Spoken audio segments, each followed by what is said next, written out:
Американците се темелни во се, па дури и во анализите за престојната масовна електрификација на возниот парк.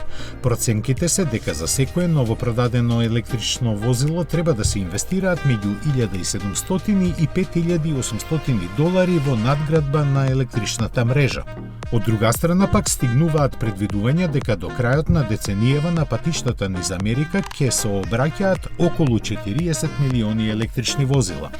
Така се доаѓа до сума помеѓу 70 и $230 милиарди кои државата треба да ги обезбеди во наредните 10 години, а нејзините планови се далеку поскромни и за таа намена се предвидуваат само по 3 милиарди годишно.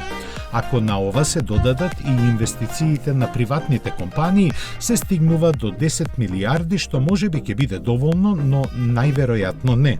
Погледот кон подалечната иднина уште повеќе го продлабочува овој проблем, бидејќи се проценува дека потрошувачката на струја заради електричните возила до 2050 година ќе се зголеми двојно. Едно пак е кристално јасно: на крај сето тоа ќе го платат возачите.